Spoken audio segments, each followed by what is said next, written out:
नमस्कार, मैं हूं नगमा और आप देख रहे हैं हम लोग। संसद का मॉनसून सत्र चल रहा है और मणिपुर की हिंसा के लिए कौन जिम्मेदार है, इस सवाल पर पक्ष विपक्ष के बीच शोर शराबा जारी है और जारी है सदन का स्थगन। लेकिन इस बीच सदन में कई बिल भी पारित हो रहे हैं। 26 जुलाई को वन संरक्षण संशोधन विधेयक 2023 लोकसभा में पारित कर दिया गया है।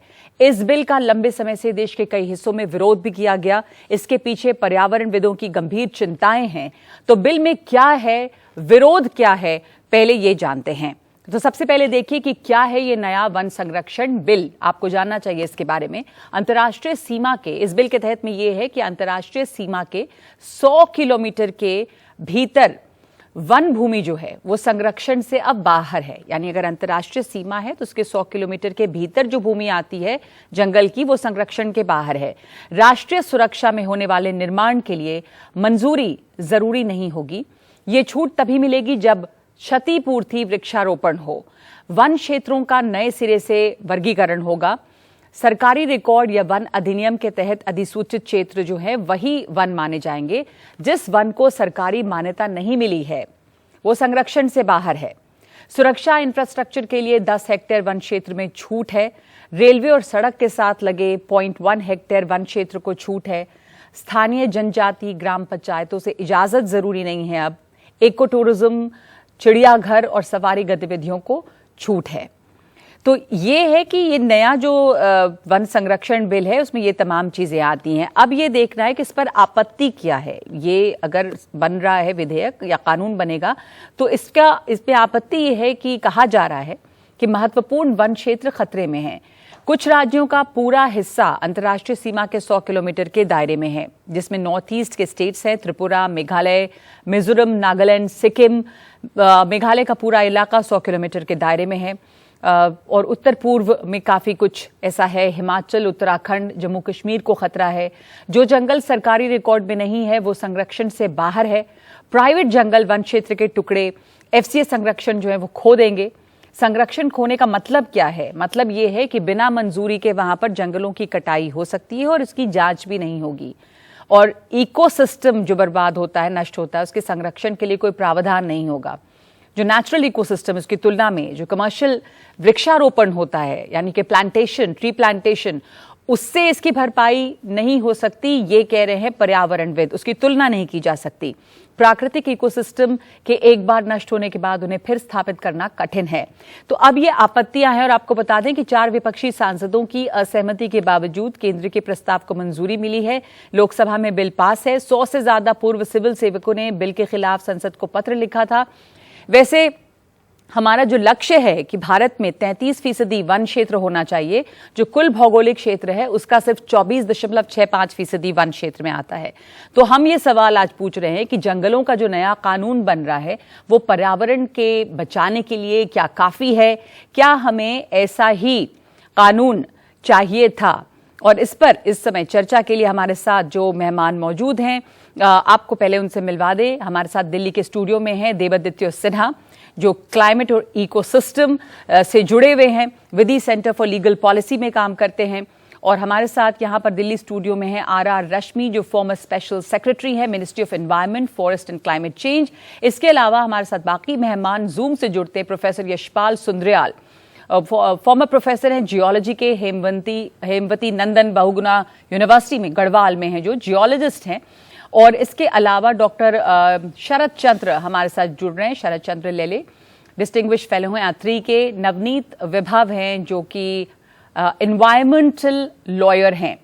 तो इन तमाम लोगों से हम इस बहस के या चर्चा के माध्यम से समझना चाहेंगे कि इसके लिए आपत्ति क्या है, इससे फायदा किसका है, ये विधेयक जो कानून बनने वाला है वो क्यों बन रहा है। क्योंकि विकास की कीमत जो है वो जंगलों के पेड़ तो चुका रहे थे, बहुत भारी तादाद में इनकी पहले कटाई हो रही थी, फिर लगा कि पर्यावरण को काफी खराबी हो रही है, जलवायु का संकट, प्रदूषण की चिंता, ये तमाम चीजें रहीं। और इसी के लिए साल 1996 में सुप्रीम कोर्ट ने पेड़ों की कटाई पर रोक लगाई और वन संरक्षित भूमि के दायरे को बढ़ाया। अब विरोधों के बावजूद 1980 के जो वन संरक्षण अधिनियम है उसमें बदलाव किया जा रहा है, जो कि कानून बन सकता है।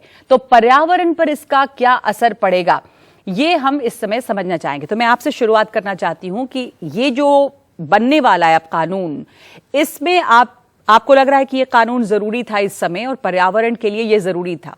किस लिए जरूरी था ये? जी नहीं, बिल्कुल ज़रूरी नहीं था। और मुझे लगता है कि ये कानून जो है आपका, जो एक सरकार की ड्यूटी है, आपका संवैधानिक जो ड्यूटी है कि आपको जंगल बचा के रखने हैं, ये उसके बिल्कुल जो है विपरीत है।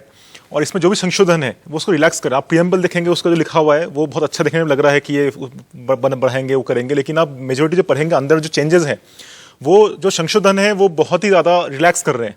तो इसको हम कहीं से भी अच्छा कानून नहीं बता सकते हैं। ये बिल्कुल हमारा जो नेशनल फॉरेस्ट पॉलिसी जो है 1988 का, इसमें कहा गया कि जंगल हमारे जो है हमारे पर्यावरण के लिए, पारिस्थितिकी के लिए बिल्कुल सबसे ज़्यादा सर्वोपरि है और कोई भी कार्य जो है उसके नीचे ही होगा। लेकिन ये उसका बिल्कुल उलट है। तो इसमें जैसा आपने ऑलरेडी समराइज कर दिया है, तो मेरे हिसाब से तो बिल्कुल ही जो है आपका विनाशकारी कानून है, संशोधन है ये। विनाशकारी संशोधन है आप कह रहे हैं। तो इससे जो इसमें ऑब्जेक्शंस हैं मुख्य, या इससे नुकसान जो है वो होगा क्या? मैं आपसे समझना चाहती हूँ प्रोफेसर यशपाल, आपको इसमें क्या आपत्ति लगती है या कुछ फायदा लगता है? पहले तो सभी लोगों को नमस्कार। और जैसा आपने कहा, अभी पूरा संशोधन बिल मैंने सरसरी निगाह से जो अवेलेबल था वो देखा, लेकिन मेरी चिंता इस बात को लेके है कि सरकार ने इतना संवेदनशील और राष्ट्र की सुरक्षा से, राष्ट्र के पर्यावरण से जुड़ा हुआ जो प्रश्न है उसको किस तरह से, मतलब वो एक समस्या बता के हल निकालने की कोशिश कर रहे हैं संशोधन ला करके। तो मैं इससे सहमत नहीं हूं। इसके दो कारण हैं। 1970 में अलकनंदा में जब बाढ़ आई थी, तो उसके बाद चिपको आंदोलन, जो कि वर्ल्ड फेमस चिपको आंदोलन यहाँ पे उत्तराखंड से शुरू हुआ था। लोग पेड़ों पे चिपक गए थे। इसलिए चिपके थे कि लोगों को ये लगा कि जो अंधाधुंध यहाँ पे कटान हो रहा है फॉरेस्ट का, उसके साथ साथ जब बारिश होती है तो लैंडस्लाइड ज्यादा होती है, क्योंकि जब पेड़ नहीं रहेंगे तो सॉइल इरोजन का रेट बहुत हाई होगा। और ये सोच करके गांव के अनपढ़ महिलाओं ने और कुछ जो थोड़ा बहुत पढ़े लिखे लोग थे, उन्होंने एक मूवमेंट चलाया था और वो पेड़ पे चिपक गए थे। ठेकेदारों को उन्होंने पेड़ नहीं कटने दिए। अब सवाल ये आता है कि जो इसमें संशोधन किए गए हैं उसमें कुछ चीजें ऐसी हैं जो लगता है कि अभी बहुत जिनको डिफाइन नहीं किया गया है। कुछ चीजें ऐसी हैं जिन पे की संशय उत्पन्न होता है। आप किसके लिए इको टूरिज्म की आप बात कर रहे हैं? आप इको टूरिज्म जो है आज से नहीं, बहुत साल पहले से कर रहे हैं, लेकिन उस इको टूरिज्म से फॉरेस्ट को बहुत लॉस हुआ है। एक रिसर्च में ये निकल के आया है कि जो प्लेन टूरिज्म है उसके कंपैरिजन में जो इको टूरिज्म है उससे जो है जंगलों को ज्यादा नुकसान हुआ है। और जंगल हर कोई जानता है, हमारा तो हमेशा पहाड़ी क्षेत्र है और पूरे हिमालय से एक आवाज जल, जंगल और जमीन की उठती है कि ये तीनों जो धरोहर है ये राष्ट्र की हैं। अगर ये सब जंगल रहेंगे तो पानी रहेगा, सुरक्षा रहेगी। तो मेरे समझ में नहीं है। जहां तक ये सवाल है कि आप रेल मार्ग बनाना चाहते हैं, आप राष्ट्रीय सुरक्षा के लिए चौड़ी सड़क बनाना चाहते हैं, तो वो तो आप कर रहे हैं, उसमें संशोधन की क्या जरूरत है? संशोधन की क्या जरूरत है? आर रश्मि, मैं आपसे जानना चाहती हूँ, जो पर्यावरणविद हैं, जो वैज्ञानिक हैं या प्रकृति की चिंता जिनको वो ये सवाल उठा रहे हैं कि पर्यावरण में गिरावट देखें, और अभी हम क्लाइमेट चेंज को लेके इतना विश्व भर में चिंता कर रहे हैं और हमें अभी गोल्स अचीव करनी है। हमारा तो अभी 33% फॉरेस्ट कवर नहीं है। वैसे में अगर हम और जंगल काटते हैं तो इससे ये भी कहा गया कि इसमें जब संसद में लाया गया उसके पहले विशेषज्ञों से बात की जाती और इन्वॉल्वमेंट होता। बहुत सारे लोगों ने विरोध किया था। क्या विशेषज्ञों से बात तो की ही गई होगी शायद, या सबकी सहमति से हुआ, या इसमें आपको क्या लगता है? जी, मेरी राय थोड़ी इन लोगों से भिन्न है। इस पूरे अधिनियम में दो मुख्य बिंदु हैं। पहला तो यह है वनों की परिभाषा, जिसके आधार पर जो हरित जो कवर है, ग्रीन कवर है, वो उसके ग्रोथ की ट्रैजेक्टरी उस पर निर्भर करती है कि वन किस तरह से लगेंगे और वन क्या है। इस पर काफ़ी कन्फ्यूजन रहा है पिछले 15-20 सालों में। और दूसरा मुख्य बिंदु है जो वनों के अंदर विकास कार्यों की मंजूरी की प्रक्रिया, जिस पर आपने जिक्र किया था। तो इन दोनों को इस संशोधन बिल में इंक्लूड किया गया है। तो मेरे ख्याल से ये अच्छी शुरुआत है कि वनों की जो परिभाषा बहुत दिनों से लंबित थी, 15-20 सालों से, बल्कि अब कैसे हम वन को परिभाषित करें? हाँ, 1996 से जो टी.एन. गोदावर्मन जो केस जिसमें सुप्रीम कोर्ट का आदेश आया था, उसने वनों की परिभाषा को इतना विस्तृत कर दिया था कि कुछ भी कोई भी पेड़ हो, जंगल के अंदर हो, जंगल के बाहर हो, हर चीज़ वनों के अंदर आ सकती है। इसलिए कोई भी किसान, कोई भी खेतीहर आदमी, कोई भी कम्युनिटी खेतों में पेड़ लगाने से हिचकती है, और इसलिए हमारा ग्रीन कवर बढ़ नहीं रहा है। कम से कम जंगलों के अंदर तो बढ़ ही नहीं रहा है। अगर आप फॉरेस्ट सर्वे की रिपोर्ट क्या देखें, हिचक होती है कि अगर हम पेड़ लगा देंगे तो वो जमीन जो है वो काटने जंगल के अंदर आ जाएगी? वन विभाग का आदमी आएगा, अधिकारी आएगा, वो रोक देगा और हमारी संपत्ति को हथिया लेगा। तो ये डर किसानों को बना रहता है, इसलिए कोई भी किसान पेड़ लगाने को तैयार नहीं है। ये एक बड़ी चिंता है। अगर हमें अपने देश को अभी 24% से 33% फॉरेस्ट कवर की तरफ जाना है, तो हमें एक मुहिम तैयार करनी होगी जिसमें हम लोगों को तैयार करें इसके लिए। जी, तो ये समझना चाहूंगी आपसे कि ये कैसी मुहिम है संशोधन से जिसमें अब आप और पेड़ काटेंगे?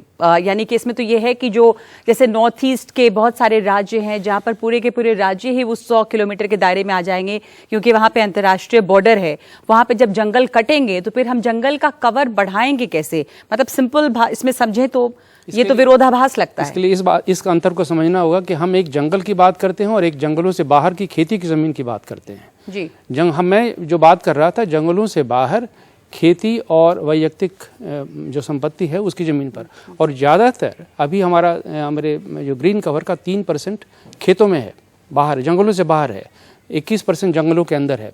21% में पिछले 40 सालों में इस फॉरेस्ट कंजर्वेशन एक्ट के चलते काफ़ी सुधार आया है।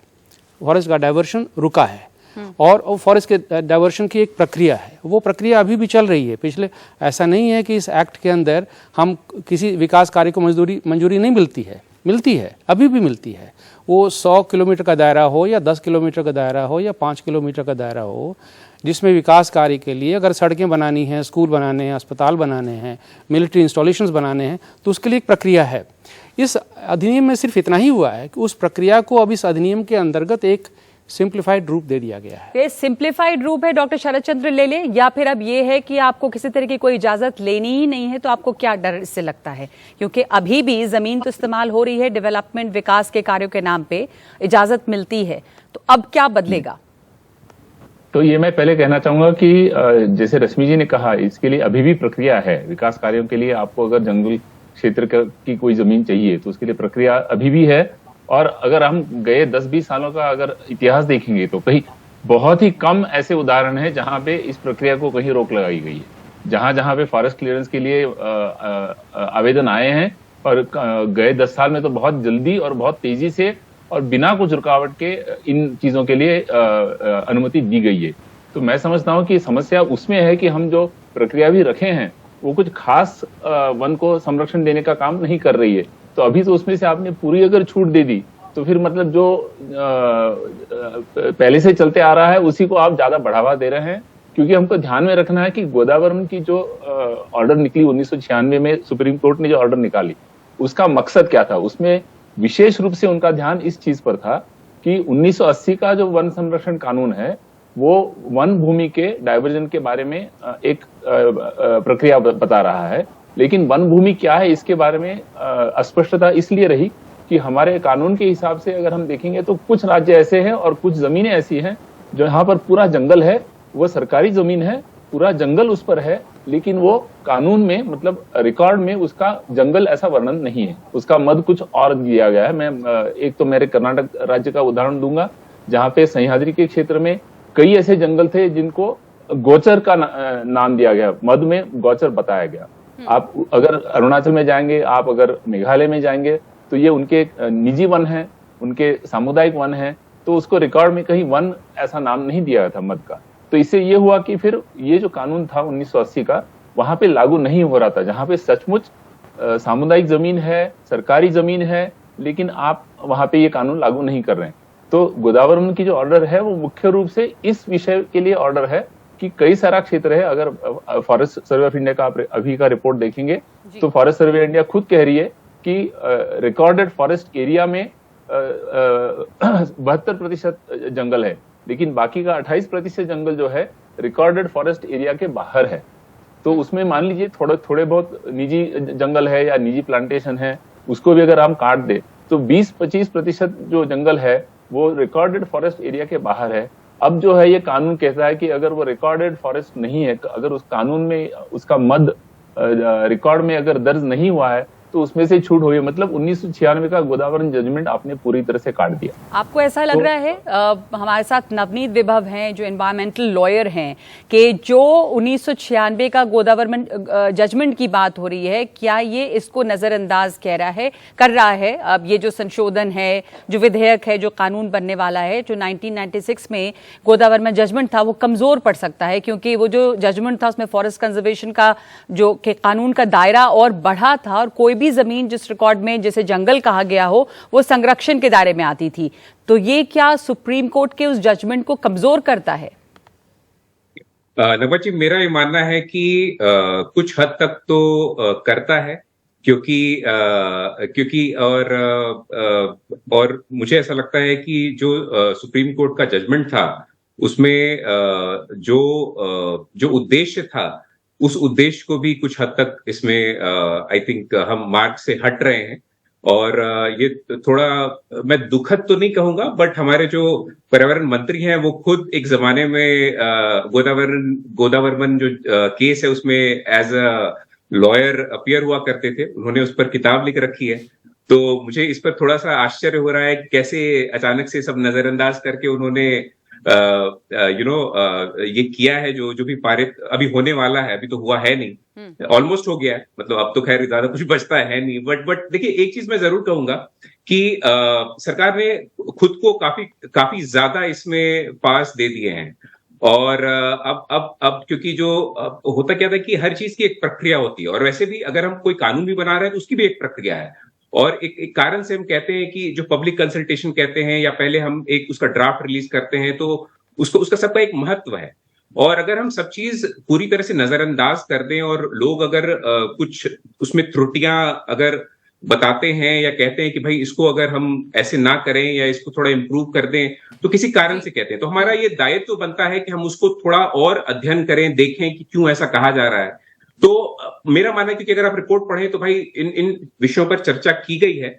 अब ऐसा कहा जा सकता है कि चर्चा की गई सिर्फ दिखाने के लिए, लेकिन अल्टीमेटली वही किया गया जो वो करना चाहते थे। तो अब उसमें तो भाई अब उसमें ये हो जाता है कि भाई मतलब एक आर्गुमेंट ये आ सकता है कि हमने इसको जरूरी नहीं समझा कि इस पर हम कुछ इसके बेसिस पे हम कुछ चेंजेस लाएं।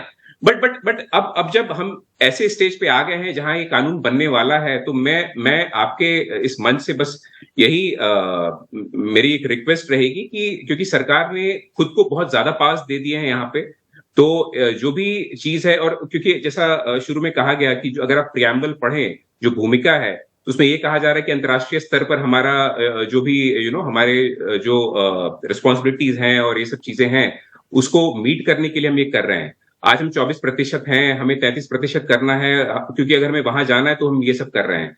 और ये कोई आसान काम नहीं है। आप 24% से 33% जाना चाहते हैं कि इससे 24% से हम 33% कैसे हो जाएंगे? अगर हमने मतलब सिंपली अगर समझना चाहें कि हम एक तो जंगल को और काटने की छूट दे रहे हैं, तो वो जंगल का कवर कैसे बढ़ेगा?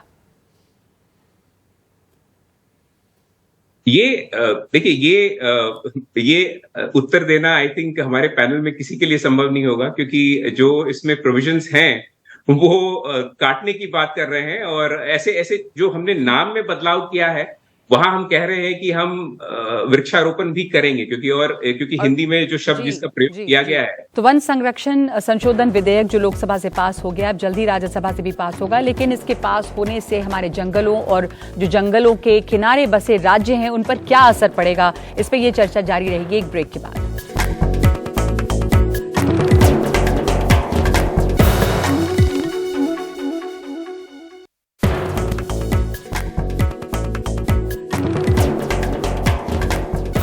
देवदत्त, आपको क्या लगता है कि जो वृक्षारोपण है उस नेचुरल फॉरेस्ट कवर को हम काटेंगे और उसके बाद वृक्षारोपण करेंगे, तो कहने को हमने ग्रीन कवर वापस किया, तो ये बराबर होता है ये जो जंगल कटता है? तो देखिए, वृक्षारोपण जो है यूजुअली इंडिया में होता है, वो कभी भी जो पारिस्थितिक तंत्र जो था या वहाँ की जैव विविधता थी उसको भी रिस्टोर नहीं करता है। हम लोग यूजुअली क्या करते हैं, कुछ गिने चुने 2-3 पेड़ लिए, हमने हजारों संख्या में लगा दी, लेकिन जंगल जो है सिर्फ पेड़ नहीं है, उसमें एक कॉन्सेप्ट है अंडर स्टोरी, मिडल स्टोरी, और वो आप जंगल जाएंगे किसी भी एक्चुअल जंगल में देखेंगे घास भी होता है, झाड़ भी होते हैं, उसे मतलब उसमें जो डाइवर्सिटी विविधता होती है वो आप नहीं कर सकते। एग्जांपल के लिए देखिए, आप ग्रेट निकोबार में आप जंगल काटे उसको हरियाणा में लगा रहे हैं, क्या औचित्य है। दूसरी बात है वृक्षारोपण जो है आप ग्लोरीफाई करते हैं हम लोग, बहुत अच्छी बात है। वृक्षारोपण एक्चुअली आपको डैमेज भी करता है इकोसिस्टम को। जहां पे अगर ड्राउट आ रहा है, जहां पे आपका जो है अकाल पड़ रही है, वहां पेड़ लगाएंगे तो सूखा बढ़ाएगा, है ना। दूसरी बात, मैं एक बात इसमें बोलना चाहूंगा, इसमें रश्मि जी ने बात कही है, ये भ्रामक बातें हैं कि जो है बाहर के जंगल कट रहे थे। देखिए ट्रीज एक्ट उसके लिए है, फॉरेस्ट एक्ट जो है सिर्फ और सिर्फ जंगल जो नोटिफाइड रिकॉर्डेड है उसके लिए है। बाहर खेत में पेड़ लगाते हैं उसके ट्रीज एक्ट ऑलरेडी हर स्टेट के लिए है। लोग क्यों नहीं लगाते? कारण यह है कि ट्रीज एक्ट के अंदर में कुछ ऐसे स्पीशीज लिस्टेड है जिसपे की परमिशन आपको फॉरेस्ट पर्पस चाहिए, लेकिन फॉरेस्ट एक्ट नहीं करता उसको करने के लिए। तो ये बात बोलना गलत है कि ये बाहर के लोगों को फॉरेस्ट बढ़ाने के लिए उसको ट्रीज एक्ट में करिए। और सुप्रीम कोर्ट कह चुका है ऑलरेडी, अगर किसी जमीन में पहले फॉरेस्ट नहीं था, रिकॉर्ड में नहीं था, वहां का पेड़ लगाएंगे तो फॉरेस्ट माना नहीं जाएगा। इसके लिए सिंपल एक नोटिफिकेशन केंद्र सरकार ला देती। ये कह के लोगों में एक भ्रामक फैला के सब करना ही बहुत गलत बात है। मुझे लगता है कि इस चीज से हमें उठना चाहिए, समझना चाहिए कानून क्या है। ट्रीज एक्ट, फॉरेस्ट दोनों अलग अलग चीजें हैं।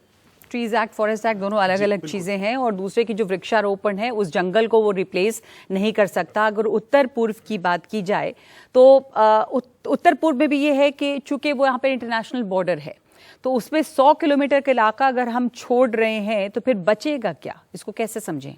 देखिए, अभी भी उत्तर पूर्व जो है देश में वनों का सबसे बड़ा हिस्सा वहीं पर है। देश का करीब 66% जो कार्बन है, जो फॉरेस्ट कवर है, वो नॉर्थ ईस्ट में है। वो हिल डिस्ट्रिक्ट्स में और सारे हिल स्टेट्स को मिलाकर करीब 40% बनता है, और उनमें नॉर्थ ईस्ट के एरिया में 66% अपना फॉरेस्ट कवर है। तो डर इस बात का नहीं है कि 100 किलोमीटर में हम विकास की मंजूरी दें कि ना दें। इशू ये है कॉम्पेंसेटरी अफॉरेस्टेशन का इशू है, जिस पर अभी देवाजीत ये बात कर रहे थे। सर एक मिनट में समझना चाहूंगी, जैसे नॉर्थ ईस्ट में मान लीजिए मणिपुर है, मेघालय है, जो भी है, वहाँ पर अंतर्राष्ट्रीय सीमा हर जगह पे है, वो सारे संवेदनशील इलाके हैं। वहाँ पे अब 100 किलोमीटर अंतर्राष्ट्रीय सीमा के 100 किलोमीटर में, मतलब अब जो नया कानून बनेगा, जंगल तो कट सकते हैं, तो अब जब वहाँ पे जंगल कटेंगे तो हम वो दूसरे जंगल कहाँ लगाएंगे? ये जो वो फॉरेस्ट कवर है वो घटेगा या जी बिल्कुल, कैसे क्या होगा? जी, इशू लैंड एरिया का है कि जहाँ अगर जंगल कटेगा तो वहाँ विकास का काम होगा, सड़कें बनेगी या बिल्डिंग्स बनेगी, लेकिन उसके कॉम्पेंसेशन के लिए जो फॉरेस्ट वन लगाएंगे वो कहाँ लगाएंगे? वो फॉरेस्ट एरिया में लगाएंगे या फॉरेस्ट एरिया के बाहर लगाएंगे? तो दिक्कत ये है कि अभी फॉरेस्ट एरिया के अंदर में कहीं कोई ज़मीन नहीं जहाँ पर हम इस तरह के वन लगाएं। जो कॉम्पेंसेटरी अफॉरेस्टेशन की जो प्रक्रिया है, जो कानून में जिसका प्रावधान है, दिक्कत ये है कि ये लैंड एरिया कहीं कोई भी स्टेट गवर्नमेंट दे नहीं पाती है अपने फॉरेस्ट कवर के एरिया के अंदर में। तो उसका एक उपाय ये है कि फॉरेस्ट एरिया के बाहर सरकार ज़मीन दे, जो डेवलपर है, जो भी प्रोजेक्ट प्रोपोनेंट है, वो ज़मीन खोजे और ज़मीन मुहैया कराए। तो फिर इसी में एक सवाल उठेगा कि जब वो नेचुरल फॉरेस्ट जो सैकड़ों सालों से हैं, जहाँ पे एक जैविक विविधता है, क्या वो उसको हम रिप्लेस कर सकते हैं? इस जंगल को काट के उस वैरायटी, उतनी विविधता के जंगल बनेंगे या ये ट्री प्लांटेशन सिर्फ होगा? ये एक थियोरेटिकल सवाल आप उठा रही हैं, क्योंकि वन तो कटेगा ही। अगर हम डेवलपमेंट करेंगे, सड़कें अगर बनेंगी, अगर मिलिट्री मूवमेंट के लिए हम सड़कें बनानी है तो जंगल तो कटेगा, लेकिन सवाल ये है वहाँ उतना लॉस तो होगा। हमें उस इकोसिस्टम के लॉस को कॉम्पेंसेट करने के लिए हमें कहीं और पेड़ लगाने हैं, हमें जमीन मिलनी चाहिए। इकोसिस्टम को हम रिप्लेस कर सकते हैं, मेरा यही सवाल है, क्योंकि हम लोगों ने बहुत शहरों में भी देखा है कि पेड़ कट जाते हैं। जैसे दिल्ली में भी अगर आप देखें, बहुत जगह सड़क बनने के लिए पुराने पेड़ कटे, तो वो नीम के पेड़ कटे, वो जामुन के पेड़ कटे, बदले में पेड़ लगते हैं, लेकिन वो पेड़ पाम ट्री लग जाता है। तो जो विविधता है, जहां पर चिड़िया रह सकती है, जहां पर जो एक बायोडाइवर्सिटी है, उस चीज पे असर पड़ता है। आपकी बात बिल्कुल जायज है, लेकिन सवाल है कि वो जमीन कहाँ है, जमीन कौन मुहैया करा रहा है? प्रोजेक्ट डेवलपर के पास है या राज्य सरकारों के पास है या केंद्र सरकार के पास है? वो जमीन नहीं है। तो इसलिए हमें इसमें कम्युनिटी को इन्वॉल्व करना पड़ेगा, उन्हें इंसेंटिवाइज करना पड़ेगा ताकि वो पेड़ लगाएं। कॉम्पेंसेटरी अफॉरेस्टेशन के लिए इसका मुख्य उद्देश्य यह है कि हम कार्बन स्टॉक को बढ़ाने के लिए, ग्रीन कवर को बढ़ाने के लिए कम्युनिटीज को इंसेंटिवाइज करें, उन्हें इकोनॉमिकली रिवॉर्ड करें। कम्युनिटीज पेड़ कहाँ पे लगा पाएंगी? प्रोफेसर यशपाल, मैं आपसे समझना चाहती हूँ, क्योंकि ये सही में बड़ा उलझा हुआ एक ये जो बात समझ नहीं आ रही है कि अगर एक बहुत बड़े इलाके में जंगल कटते हैं, जैसे नॉर्थ ईस्ट ले लें या पहाड़ों को ले लें, अब अंतर्राष्ट्रीय सीमा है 100 किलोमीटर के दायरे में जो भी आता है वहां पे जंगल कटे, फिर हम कंपल्सरी अफॉरेस्टेशन अगर कम्युनिटीज को प्रोत्साहित करेंगे तो वो पेड़ लगाएंगे, तो क्या वो जंगल को रिप्लेस कर सकेंगे? वो पेड़ कहां पे पेड़ लगाएंगे? घरों में, आसपास इलाकों में इतनी बड़ी जमीन कहां मिलेगी? और क्या वो जंगल की बदले हम कहीं जंगल बना पाएंगे? दरअसल में जो हमारे जंगल है वो मैं समझता हूँ, जहाँ तक मैं समझता हूँ, तो वो तो एक नेचुरल प्रोसेस से बने हुए हैं, और जो हम ये आर्टिफिशियल बनाएंगे, फिर सबसे बड़ा सवाल है कि जमीन मुहैया कौन कराएगा? हाँ। अगर जो प्रोजेक्ट डेवलपर है वो तो बाहर से आएगा। अभी ऋषिकेश और कर्णप्रयाग रेलवे जो टनल बन रही है उसके लिए जो पेड़ कटे हैं, पेड़ तो जंगल से कटे हैं। अब जो डेवलपर हैं उसमें कई कंपनियां हैं, कई ठेकेदार हैं, उनके पास कहां से होगी जमीन? वो कहां से मुहैया कराएंगे? दूसरा, जैसे वो कह रहे हैं कि लोकल लोगों को आप जो है इनिशिएटिव कुछ देंगे, क्या ऐसा कोई प्राविधान है उसमें बिल में? तो ये भी एक सवाल है कि क्या कोई प्रावधान है? डॉक्टर शरद चंद्र लेले, ये जब हम नॉर्थ ईस्ट की बात करते हैं या हम पहाड़ों की भी बात करते हैं, पर्यावरण पे ये जब पेड़ कटेंगे तो आपको जो चिंता है वो क्या चिंता है? क्योंकि अभी हम देख रहे हैं जिस तरह का इसी साल मॉनसून में कहीं बाढ़ और कहीं सूखा और इतनी ज्यादा बारिश, और ये सब कुछ कहा जा रहा है कि जिस तरह का क्लाइमेट चेंज हम देख रहे हैं उसकी वजह से हो रहा है। तो जब ये देखा गया कि बाढ़ भी आते हैं तो वो पेड़ की कितनी जरूरत होती है उसको रोकने के लिए, या लैंडस्लाइड्स हो रहे हैं पहाड़ों पे, तो इसका क्या असर इसमें हम देखते हैं? असम में भी ब्रह्मपुत्र में जो पानी है, ब्रह्मपुत्र सिर्फ असम में नहीं, उसके आगे भी जो पानी आता है, वो इतना बड़ा जो जंगल का कवर है, पानी उसकी वजह है, पानी कहीं और से नहीं आता। तब ये जो फॉरेस्ट कवर कटेगा तो क्या नदियों के पानी पे असर पड़ेगा, क्या पहाड़ों पे असर पड़ेगा? तो जैसे सभी लोगों ने कहा है, इसमें कोई दूसरी बात तो है नहीं कि जंगल हमें किस लिए चाहिए, तो पर्यावरण को बचाने के लिए। उसमें मिट्टी का बह जाना, उसमें जो है जैव विविधता, उसमें क्लाइमेट, इन सब चीजों के लिए हम जंगल को बढ़ावा देना चाहते हैं। इन्होंने प्रियम्बल में जो मुद्दे डाले हैं वो कुछ और हैं, और जो वास्तविक जो संशोधन किए हैं वो कुछ और हैं।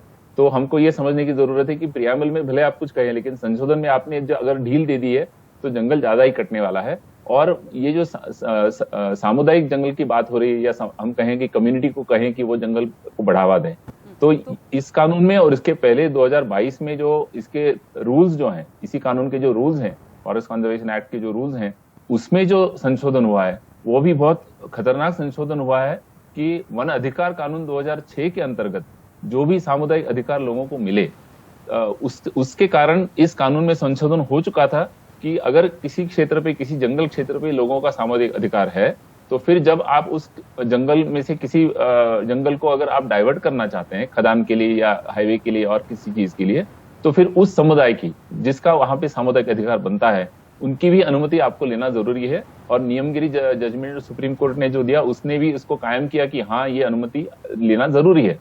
लेकिन 2022 में जो संशोधन किया गया, तो वन अधिकार कानून के अंतर्गत जो अधिकार लोगों के हैं उनको कहीं दूर फेंका गया, और सीधे मतलब इस प्रक्रिया को सरल रूप से बिना लोगों की अनुमति लिए हुए आप इसको बढ़ावा दे रहे हैं। तो हम ये जो अभी संशोधन चल रहा है उसको हम 2022 के संशोधन को जोड़ के हम देखें कि ये पूरी प्रक्रिया जो चल रही है, ये वन संरक्षण कानून को ढीला करें, और वन अधिकार कानून के तहत जो जंगल बचने की संभावना थी, जैसे नियमगिरी में लोगों ने अपना जंगल बचा के रखा, कहा कि हमें नई बॉक्साइट की खदान नहीं चाहिए, तो वहां पे जंगल बचा, लोगों के लिए बचा, जैव विविधता के लिए भी बचा है। तो दोनों अगर साथ में हम देखते हैं तो वन अधिकार कानून को भी यहाँ पे ढीला किया जा रहा है, और वन संरक्षण कानून को भी ढीला किया जा रहा है। और आप ये कह रहे हैं कि लोगों की राय भी नहीं ली गई है। एक ब्रेक लेंगे इस समय। अब हम लोग में हमारे साथ यहाँ पर एक ऑडियंस भी मौजूद है जिसमें छात्र हैं, कानून की पढ़ाई करने वाले छात्र हैं और दूसरे क्षेत्रों से भी हैं, जिनके भी सवाल हैं इस मुद्दे पे, और होने भी चाहिए, क्योंकि आने वाली पीढ़ी के लिए सबसे ज्यादा जरूरी है कि जंगल भी हो। तो एक ब्रेक के बाद हम उनके भी सवाल लेंगे। एक ब्रेक लेते हैं हम लोग।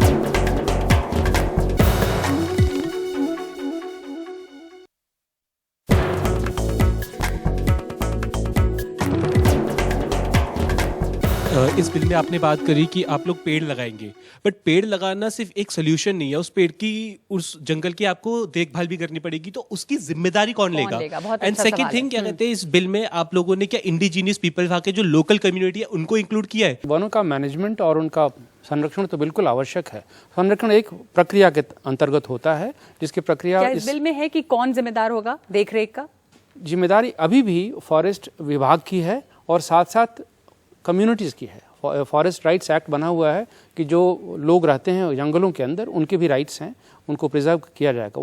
उनके अधिकारों की पूरी देखरेख और उनके in the light of their rights जो भी काम होगा उसको ध्यान में रखते हुए करना पड़ेगा। तो ये भी है कि जमीन कहाँ पे मिलेगी, जंगल कहाँ लगेंगे, कम्युनिटीज को इन्वॉल्व किया जाएगा, तो फिर वही लोग रिस्पॉन्सिबल होंगे बचाव के लिए और फॉरेस्ट डिपार्टमेंट, आप कह रहे हैं। जॉइंट फॉरेस्ट मैनेजमेंट की एक प्रक्रिया है जिसमें कम्युनिटीज को इन्वॉल्व किया जाता है। जी, दूसरा सवाल जो इन्होंने पूछा कि इस समय पे क्या ये जरूरत थी, जब हम बाढ़, सूखा और इतने सारे नेचुरल डिजास्टर्स देख रहे हैं, जिसको कहा जा रहा है क्लाइमेट चेंज की वजह से हो रहा है, तो क्या ये बिल जो है वो क्लाइमेट चेंज को रोकने के लिए कारगर होगा? ये बिल उस परिप्रेक्ष्य में है, लेकिन ये बहुत जरूरी है। बल्कि इनफैक्ट क्लाइमेट चेंज को रोकने के लिए हमें नेचर बेस्ड सॉल्यूशंस की ज़रूरत है। फॉरेस्ट कवर को तो बढ़ाना ही है, साथ साथ नेचर बेस्ड सॉल्यूशन जो जहाँ भी हो, जंगल है, जंगल के बाहर का जो क्षेत्र है, सब जगह अगर हम इस तरह के ट्री कवर को बढ़ा सकें तो ये एक हमारी तो इससे क्या ट्री कवर बढ़ता हुआ दिखता है नवनीत जी, और क्या इससे हमारा फॉरेस्ट कवर बढ़ रहा है? देखिए, मैं आशा करता हूं कि इससे बढ़ेगा, क्योंकि अब ये कहना कि इससे नहीं बढ़ेगा और फिर निराश हो जाना, हमारे पास वो ऑप्शन रहा नहीं है। तो मैं बस सरकार से मान लेते हैं कि बढ़ेगा। नहीं, मैं अब ये कह रहा हूं कि अब सब कुछ सरकार के हाथ में है, क्योंकि और जैसा रश्मि जी ने कहा, अब आपके मन से मैं सरकार से और जो लोग हैं उनसे ये अनुरोध करूंगा कि क्योंकि जो भी चीजें आपने जैसे प्रियम्बल में लिख रखा है, हम आशा करते हैं कि वो सारी चीजें फुलफिल की जाएं, और हम अगर हमने कुछ सरकार को कुछ फ्रीडम, कुछ आप कह रहे हैं कि सरकार के पास बहुत कुछ है, मतलब सरकार के पाले में गेंद है और देखना होगा कि सरकार आगे इसको कैसे ले जाती है। आपका सवाल पूछिए। कहा गया है कि कटाई का इसमें दायरा बढ़ेगा, जिसकी वजह से कई इको टूरिज्म और अर्बन प्रोजेक्ट्स भी इसमें बनेंगे। तो किस तरीके से सस्टेनेबल डेवलपमेंट गोल्स को प्रोत्साहित कर रहा है या बढ़ावा दे रहा है? ओके, इसको आप बताना चाहेंगे नवनीत जी कि ये सस्टेनेबल डेवलपमेंट गोल को किस तरह से बढ़ावा दे रहा है अगर कटाई का दायरा बढ़ता है तो, और उसमें डेवलपमेंट के प्रोजेक्ट्स बनेंगे तो? नहीं, देखिए, आई थिंक जो ऑडियंस है उसको तो बस मैं ये कहना चाहूंगा कि देखिए, सब कुछ ऐसा, एटलीस्ट उनको तो सब कुछ निराशाजनक है ऐसा नहीं मानना चाहिए। तो मैं ये नहीं चाहूंगा कि वो ऐसा सोच लें कि जो बिल है बिल्कुल ही गलत है और निराशाजनक है। हम क्योंकि इस क्षेत्र में काम करने वाले लोग हैं, वो अच्छे से समझते हैं। ये इससे जो सस्टेनेबल डेवलपमेंट गोल्स हैं हमारे, उस और ये एक पॉजिटिव कदम माने हम इसे प्रोफेसर यशपाल? हमें मान सकते हैं, बिल्कुल मान सकते हैं, क्योंकि मैं प्रोफेसर यशपाल से भी पूछना चाहती हूँ कि क्या आपको लगता है कि ये एसडीजी जो आपके गोल्स है सस्टेनेबल डेवलपमेंट के, उस ओर एक सकारात्मक कदम है? अब सवाल ये है कि जैसे नवनीत जी ने कहा कि ये बिल चूंकि आपके लोकसभा में पारित हो चुका है, राज्यसभा में पारित होते ही ये कानून बन जाएगा।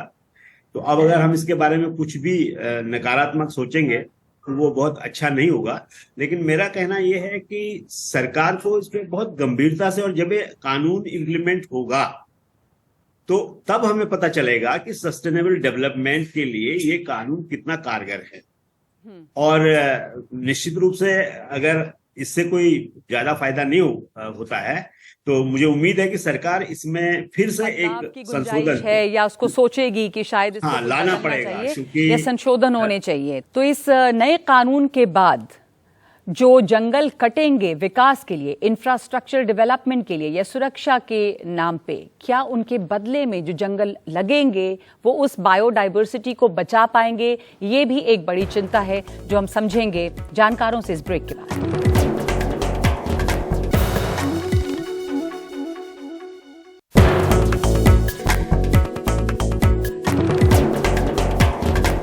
नमस्ते, मेरा नाम रिद्धि है और मेरा सवाल ये है कि 200 साल से जो फॉरेस्ट बायोडाइवर्सिटी एग्जिस्ट करती है, तो 2 साल के वृक्षारोपण से उसे कैसे ठीक कर सकते हैं? नमस्ते, मेरा नाम रत्ना सिंह है और मेरा सवाल ये है कि बिल में एक जगह इको टूरिज्म की बात करी गई है, तो सरकार के पास उसके लिए क्या योजनाएं हैं और क्या उन्हें लगता है कि ये किसी तरीके से पर्यावरण को फिर से हानि नहीं पहुंचाएगा? टूरिज्म का सिंपल सा मतलब ये है कि आप इकोसिस्टम के साथ समांतर बिठा के जो है आप उसमें टूरिज्म करेंगे। और इस बिल में से इको टूरिज्म की बात भी नहीं है, उसमें उन्होंने क्या किया है कि जो नॉन फॉरेस्ट एक्टिविटी है, मतलब जो गैर वन उपयोगी जो पर्पज है, उसको उन्होंने डिफाइन पहले था, उसको उन्होंने चेंज किया है। अब इन्होंने परिवर्तन में लिखा है कि जू, जो आपके चिड़ियाघर है, और सफारी, इको टूरिज्म, ये 3-4 शब्द उन्होंने एक साथ यूज किए हैं। बोला कि ये सब जो है हम उसको फॉरेस्ट यूज देखेंगे, मतलब जंगल के उसमें देखेंगे। हमारा मानना ये है, क्या आप एक जंगल काट के वहाँ चिड़ियाघर बना के या होटल रिजॉर्ट इको टूरिज्म आप देखेंगे, जो हम देखेंगे अभी तक क्या हो रहा है। अभी तक तो यही हो रहा है कि लोग इको टूरिज्म के नाम पे उसका मिसयूज करते हैं। तो मतलब वहाँ होटल बन जाएंगे, फिर वहाँ गाड़ियां आएंगी, फिर वहाँ टूरिज्म बढ़ेगा। हो रहा है, ऑलरेडी हो रहा है। आप कहीं भी चले जाइए, इको टूरिज्म आपके नाम पे लोग क्या क्या नहीं कर रहे हैं। तो ये जो है जंगल खत्म करके लाने की जरूरत नहीं है। आप इको टूरिज्म बाहर करिए जंगल के, है ना। आप जंगल को अंदर उसको क्यों करना है आपको? ये जो रैशनल, जो उसका जो औचित्य समझ में नहीं आया, क्योंकि ये तो नॉन फॉरेस्ट एक्टिविटी है। इको टूरिज्म जिसमें रिजॉर्ट्स बने और जिसमें जू बने, उससे जंगल को नुकसान है, वो जंगल के बाहर होना चाहिए। एक चीज जोड़ना चाहूंगा कि जो कानून है, फॉरेस्ट कन्वर्सेशन में लिखा हुआ है, ये कानून बना है वनों की रक्षा करने के लिए। और हमारा जो फॉरेस्ट पॉलिसी बार बार कहना चाहूंगा, उसमें साफ लिखा हुआ है कि कोई भी इकोनॉमिक एक्टिविटी जो है वो हमारे फॉरेस्ट एक्टिविटी से हमेशा नीचे ही होगा। ये उसका बिल्कुल उलट है। तो मेरा कहना यही है कि इको टूरिज्म ये सब ठीक है, अच्छी बात है, लेकिन उसको अगर आप इंडिया में हर चीज मिसयूज ज्यादा होता है कानून। मतलब जंगल की कीमत पे वो इको टूरिज्म को नहीं किया जा सकता। डॉक्टर शरद चंद्र लेले, एक सवाल और था कि जो 200 साल की बायोडाइवर्सिटी है, क्या वो वृक्षारोपण उसको रिप्लेस कर सकता है? तो हम एक चीज ध्यान में रखें कि कॉम्पेंसेटरी एफॉरेस्टेशन से कभी भी ये 200 साल की बायोडाइवर्सिटी तो रिप्लेस नहीं हो सकती।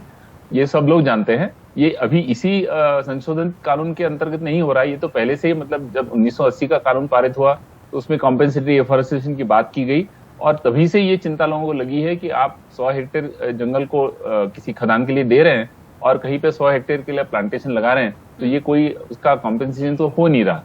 अभी उसको जैसे मैंने कहा 2022 के संशोधन के साथ इसको अगर हम देखेंगे तो 2022 में संशोधन में ये भी किया गया कि भैया आप हरियाणा में पेड़ लगाओ और निकोबार में पेड़ काटो, जंगल काटो। तो निकोबार का नैसर्गिक जंगल और हरियाणा में जो आप प्लांटेशन लगा रहे हैं उसमें तो कोई भी ताल्लुकात नहीं है।